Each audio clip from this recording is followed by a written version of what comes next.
بص يا عمي، انا عايزك في موضوع.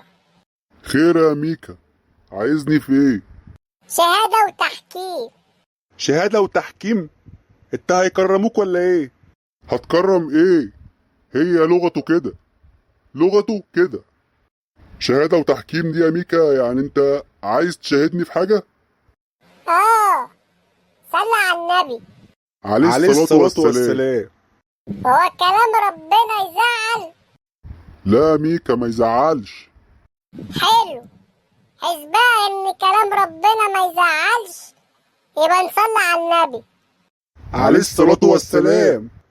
هو احنا بنعيد الكلام ليه كل شوية؟ خلاص بقى، سيبه يقول الكلمتين اللي عنده، خليه يغور في داهية. شهدني وحكمني يا ابن اخويا. قول يا ميكا. بص يا عمي، ايوه. عشان تبقى معايا في السمر اللي دار الصبح ده. سمر؟ اه، اخوك عبد الجواد. اخويا ده اللي هو يبقى ابوك يا ميكا؟ هو انت ليك غيره؟ لا ماليش. ما تحرقش على المكنة وسيبنا نرمي الكلمتين. سيبه يقول الكلمتين، خليه يغور في داهية. عندك حق. انا اسف يا ميكا، انا اسف. قول الكلمتين، احنا كنا بنتكلموا عن السمر. بص يا عمي، ايوه. هو عامة الحوار كله ولا يسوى، بس الصح باب واحد، واخوك عشان تمامه ملياسي فكبر في الحوار. الحوار كله كان على قراقيش، وانت عارف القراقيش بترسى على مفيش. شاعة اسكندرية لمين في الاخر؟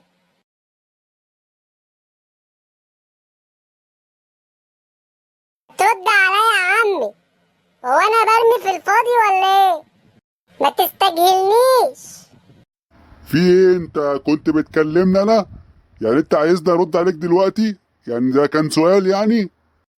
تمام، انا مش عايزك ترد عليا دلوقتي، بس مش عايز السمر ده يكر معانا تاني، وناس من هنا وناس من هنا، وواحد عدل على السملج لوحده، وده يقرفص لي جنب الدورة، وده يلف لي الحبل على الجرار، وهي اصلا كلها عيال سجادتك طبنجة صوت.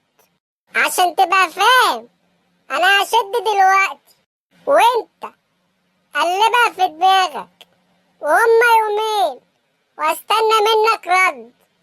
مسا مسا، سلام يا عمي. هو الواد ده كوري؟ ده لو كوري كنا فهمناه، انما اللغة ديت انا مش فاهم حاجة خالص. طب هو احنا يعني كبرنا قوي، ولا اللغة فاتتنا يعني وفي حاجات كتيرة فاتت؟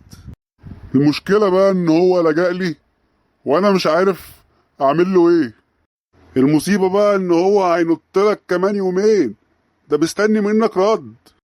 ايوه، هو مستني مني رد في ايه؟